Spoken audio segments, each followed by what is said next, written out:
안녕하세요. 전국에 계신 경할문 여러분, 경제 읽어주는 남자 김광석입니다. 오늘은 여러분들께서 정말 너무도 궁금해하시는 이 공매도.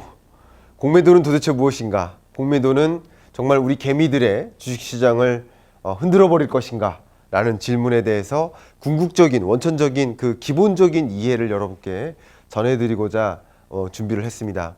또 많은 분들께서 제 네이버 인플루언서 페이지 이 유튜브 하단에 이 링크가 올라가 있을 겁니다.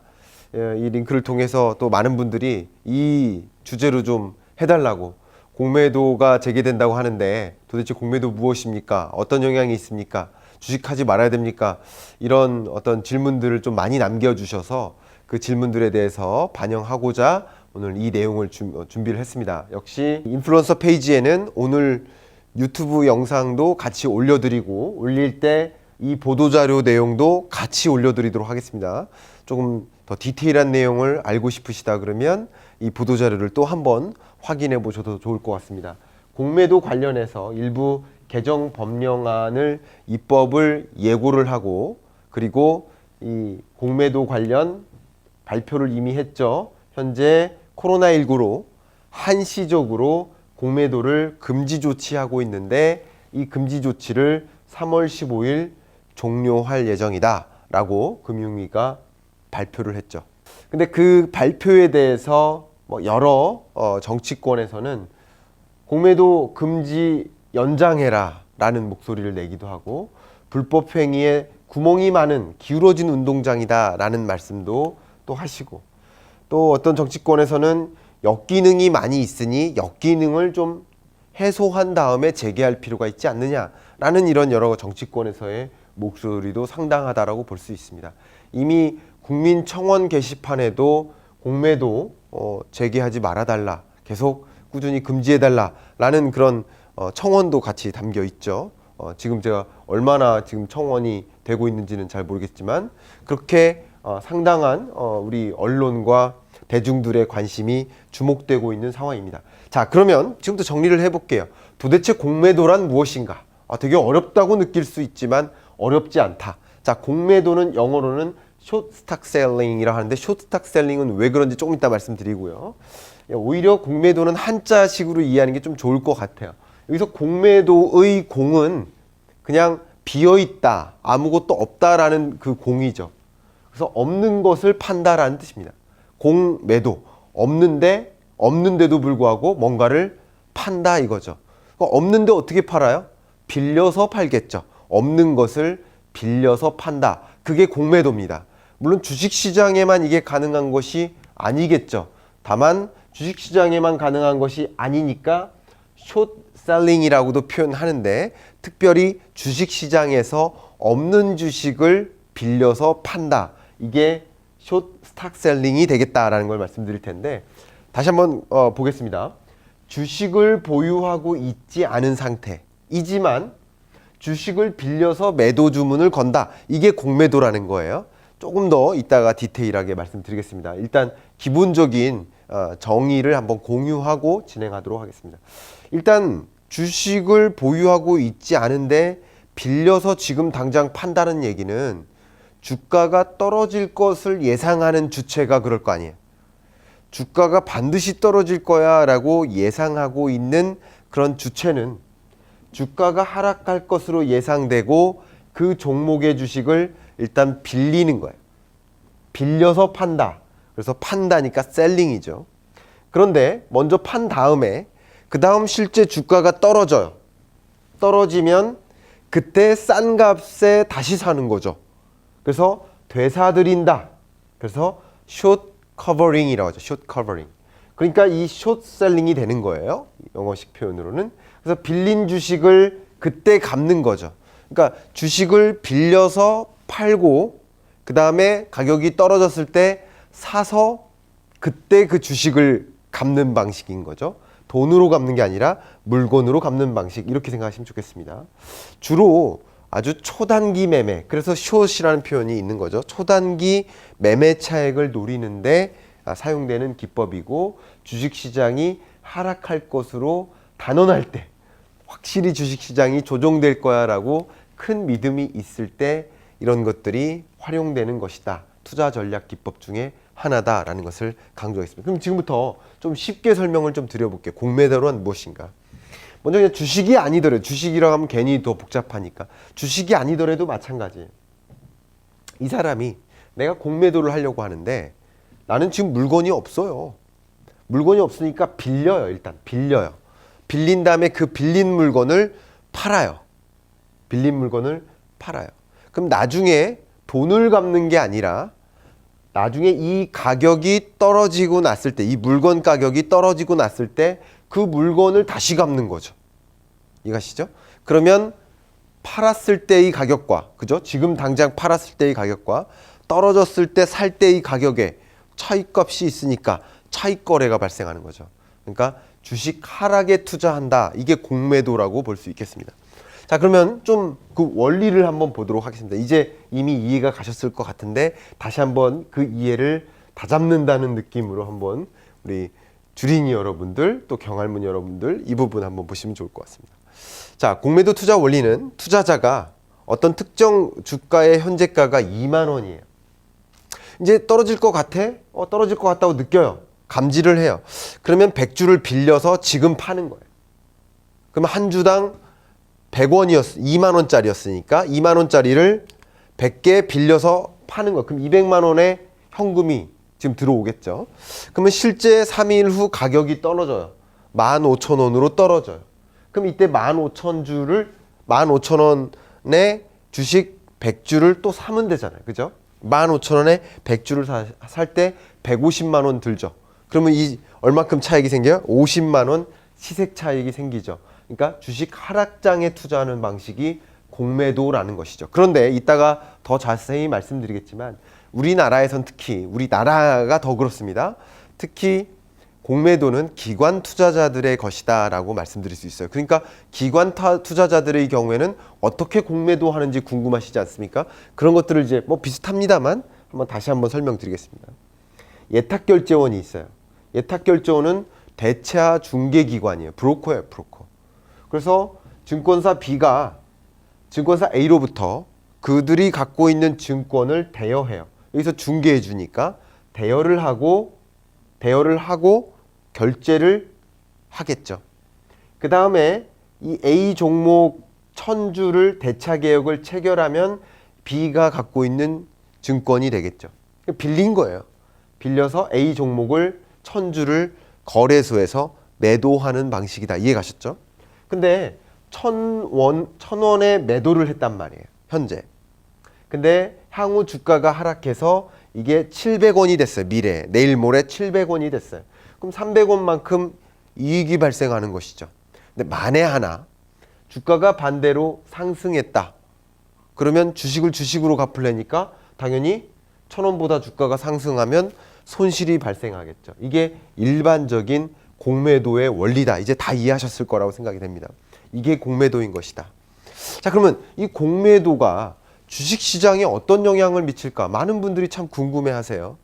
순기능도 있고 역기능도 있고 상당한 위험성도 있다. 좀 정리를 해보자면 이렇게 될 것 같아요. 순기능 첫 번째는 주식시장의 유동성을 확보해요. 그러니까 여러 가지 방식으로 투자 자금이 몰리면 주식시장이 선순환되고 기업들은 높아진 그 자금, 많아진 자금을 이용해서 더 적극적으로 투자를 단행할 수 있는 것이죠. 그렇겠죠? 그러니까 주식시장에 돈이 유동성이 더 많이 공급되는 것은 기본적으로 좋은 일인데 공매도를 하든 순매도를 하든 어쨌든 주식시장에 더 많은 자금이 투입되기 때문에 그것은 순기능이다라는 것이죠. 두 번째, 주식시장의 버블을 방지할 수 있다라는 엄청난 순기능이 있습니다. 마치 코로나19 직후에 우리 기억하시죠? 2020년 아마 4월 달 정도였던 것 같아요. 서킷 브레이커, 사이드카 발동하고 그때 저도 긴급으로 제가 어디 회의 나갔다가 그 회의실까지 오셔가지고 영상을 촬영해서 여러분께 그 개념을 설명드렸던 기억이 있습니다. 여러분 기억하시죠? 그런 것처럼 주식시장의 버블이 방지될 때도 그렇지만 이 순기능이 뭐냐면 주식시장이 엄청나게 조정될 때 사이드카나 서킷 브레이커를 발동하듯이 주식시장의 급격한 하락세도 방지한다 이거죠. 이런 것들이 순기능의 역할이다. 물론 주식시장이 너무 버블이 심할 때도 공매도를 활용해서 단기적으로 조정될 때 더 많은 가격 하락을 이끌 수 있기 때문에 버블을 방지한다는 측면도 있지만 너무 가격이 떨어질 때 그것에 따른 위험성을 방지한다는 그런 관점에서 정상적인 주가를 만들어 나가게 한다라는 관점에서의 긍정적인 그런 순기능들이 있겠다라고 볼 수 있겠습니다. 실제 공매도를 발행해요. 그럼 공매도가 이루어지면 실제 그 주가가 하락하겠죠. 근데 이 하락할 때 문제가 뭐냐면 기관 투자자들이 그것을 대규모로 공매도를 실행하면서 뭐라고 하냐면 시장에 안 좋은 사인을 자꾸 유포해요. 말도 안 되는 그런 손절매를 유도를 하는 거예요. 팔으라고. 특히 이런 기관 세력이 악성 루머를 계속 루머들을 배포함에 따라서 주가 하락을 유발하는 거죠. 이런 것들은 긍정적인 이 주식시장의 모습이 아니지 않겠습니까? 투자자의 손절매를 유도하고 이런 것들은 사실상 역기능이라고 볼 수 있어요. 그러니까 순기능도 있고 역기능도 있는 거예요. 다만 누구냐에 따라서 그 대상이 누구냐에 따라서 그게 순기능이라고 받아들여지기도 하고 역기능이라고 받아들여지기도 하겠죠. 근데 큰 위험성 한 가지는 뭐냐면 주가가 상승하면 무한대의 손실이 발생한다. 그러니까 주가가 상승하는 장에서는 이 공매도가 또 위험할 수도 있겠구나. 굉장히 큰 무한한 어떤 손실이 발생할 수 있기 때문에 그것이 시장에 주는 또 충격이 무시될 만하지 못하다라는 것을 강조하고 싶네요. 자, 그러면 2021년 공매도가 단행될 그 시점에 코스피 주가는 어떻게 움직일까? 지금의 코스피의 장세의 흐름을 보면 3,000을 돌파했네. 저도 이 코스피 3,000 돌파했다고 이 주제로 몇 가지 방송을 했는지 모르겠습니다. 근데 방송 출연한 내용의 어떤 일부 이미지인데요. 여러분께 보여드리려고 갖고 왔습니다. 3,000을 넘게 초과를 했는데 코스피가 어떻게 움직일까? 이것을 좀 많이 비교하시는데 어디랑 비교하냐? 2007년과 비교해요. 왜냐하면 2007년도 그때 처음으로 2,000을 돌파했고 돌파한 이후로 다시 좀 힘을 못 받고 떨어지는 흐름을 가졌거든요. 조정이 계속됐었거든요. 그래서 2007년과 유사하기 때문에 3,000 돌파했지만 다시 제자리로 돌아온 거 아니냐 하는 그런 걱정을 하시는데 그럼 2007년과 2021년 지금의 모습이 어떻게 다를까를 좀 비교를 해봐야겠죠. 같은 점이 많아요. 같은 점이 뭐냐면 전화위복이다. 그리고 실적이 실제 많은 기업들의 실적 개선이 이루어진 것도 사실이에요. 또 유동성이 엄청나게 급증했었던 것도 유사한 점입니다. 주도주가 흥행했고요. 그리고 글로벌 증시가 동반 강세의 장이다라는 것. 이런 것들이 코스피 2000 시대와 3000 시대가 동등한 점이에요. 공통점이에요. 차이점은 뭐냐면 2000 시대 때는 많은 투자자들이 개인 투자자들 그때도 개미 투자자들이 많이 증가했었어요. 근데 그때의 개미 투자자들은 어떻게 투자했느냐? 간접 투자 방식이었어요. 펀드 투자를 해서 많은 전문가한테 의뢰하는 방식이죠. 근데 지금의 경우에는 3000 시대는 직접 투자, 주식 거래가 많았어요. 펀드 투자보다. 이게 두드러지는 특징이고요. 그럼 주식 투자자들은 조금 더 2007년과 달라진 2007년과 달라진 그 두드러지는 모습은 뭐냐면 공부하는 투자자라는 거죠. 스마트한 투자자라는 거죠. 이런 유튜브 방송 같은 것들도 많이 보고 제 유튜브 방송 말고도 다양한 유튜브 채널들을 많이 공부하고 경제전망 책 사서 공부하고 뭐가 유망할지 계속 공부하면서 투자하는 스마트한 투자자들이 많아졌다는 것이죠. 그러니까 공부 안 하고 투자하는 투자자들도 물론 많아진 것도 사실이지만 어쨌든 투자자들이 많아졌는데 스마트해졌다는 것이죠. 그리고 정보의 격차가 축소됐어요. 그때는 오로지 펀드 매니저들 혹은 기관들의 정보가 거의 집중됐었는데 개인 투자자들은 정보가 굉장히 한없이 목말랐었는데 지금은 그 정보가 이런 유튜브 채널이라든가 책이라든가 여러 정보 사이트를 통해서 그리고 앱을 통해서 정보가 실시간으로 교류되기 때문에 오히려 기관 투자자들보다 더 열심히 공부하는 투자자들은 더 많은 학습이 되어 있기도 하죠. 그런 차이가 많이 있다라는 것이죠. 그 차이 중에 또 하나는 이 개인 투자자들이 이끈 삼천 시대인 거 맞지만 이 투자된 종목에 있어서의 구조적인 변화가 있었다. 이게 무슨 말이냐면 일본과 비교를 많이 하는데 일본의 경우 과거와 지금 주식시장의 그 시가총액 상위 기업들을 보면 그 큰 산업의 구조조정이 없어요. 산업의 변화가 없다고요. 그러나 우리 한국의 코스피 시장 같은 경우는 정말 언택트 시대, 디지털 전환 이런 유망한 트렌드 분야로 성장 산업 중심으로 환경 기업이라든가 이런 기업들을 중심으로 시가총액이 완전히 재편됐어요. 바이오라든가 디지털이라든가 환경 관련 기업들을 중심으로 재편되고 있다는 것이죠. 저도 이런 산업에 대해서 강조를 여러 번 해오지 않았습니까? 그런 방향으로 재편됐기 때문에 코스피가 굉장히 그냥 질적인 레벨 자체가 오히려 올라간 것이다 라고 평가하는 것들도 많이 있습니다. 그런데 공매도 도입에 따라서 이제 개인 투자자들이 반대를 하기 시작합니다. 공매도가 이제 재개되면 개인 투자자들 입장에서는 내가 개인들이 소위 개미들이 올려놓은 이 3천 주가를 다시 제자리로 돌려놓는 거 아니냐 하는 원성이 첫 번째로 많고요. 실제 그렇다고 볼 수 있는 그 반증이 2020년 한 해에도 제가 숫자를 정확히 기억은 안 납니다만 한 해 약 개인 투자자의 주식시장 자금이 80조 원가량 모였죠. 그런데 기관과 외국인은 각각 40조 원 정도씩 빠졌죠. 그러니까 기관 투자자가 아니라 외국인 투자자가 아니라 개인 중심으로 이 코스피 시장을 만들었다라고 평가를 내리는 대목이고요. 실제 1월 들어서도 1월 초 기준이지만 개인 투자자들의 투자가 집중되고 있습니다. 매수가 집중되고 있는 모습이에요. 또한 보시는 것처럼 5대 증권사의 신규 계좌 개설 건수를 보면 10월, 11월, 12월 그리고 2021년 1월 초 지금 6일까지 해당되는 데이터입니다만 더 봐야 되겠죠.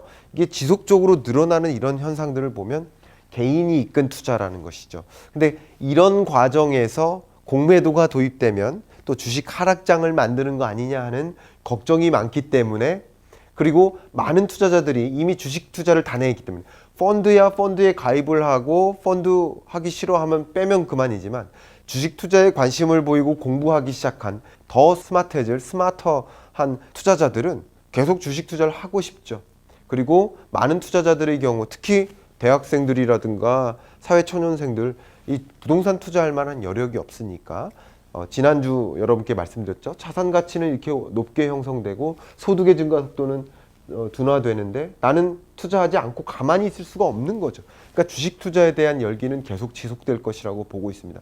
그런데 공매도가 도입되면 이것은 기울어진 운동장 아니냐라는 그런 의문을 많이 제기하는 것이죠. 특히 그 의문을 제기하는 그 이유 중에 하나가 우리나라를 기준으로 2019년 공매도 투자 비중이 개인의 경우 0.1%밖에 안 됩니다. 근데 가까운 일본의 경우에는 공매도 투자 개인의 공매도 투자 비중이 20%까지 올라가 있어요. 이상이에요.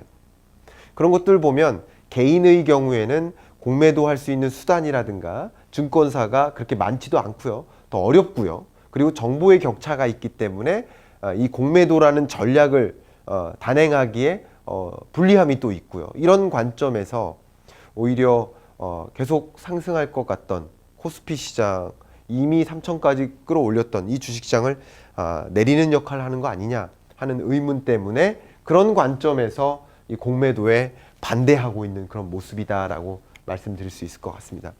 여기까지 정리를 하고요.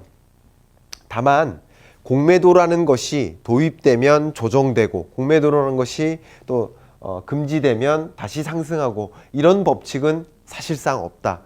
주식시장을 결정짓는 것은 상당히 다양한 요인들이 만들어 놓는 것이기 때문에 공매도는 그 중에 하나에 불과하기 때문에 물론 공매도가 도입될 때 주식시장에 긍정적인 효과가 있다라고 표현하기는 굉장히 어려움이 있겠지만 부정적인 영향을 상대적으로 더 많이 미칠 수 있겠죠. 주가 자체에는요. 그렇겠지만 어쩌면 이 공매도 자체가 주는 주식시장의 영향보다도 이 주식시장을 구성하는 우량주 이 기업들 혹은 그 밖에 여러 기업들이 어떻게 비즈니스 모델을 전환해서 유망 산업을 향해서 적극적으로 투자하느냐. 그래서 실제 실적이 개선되느냐.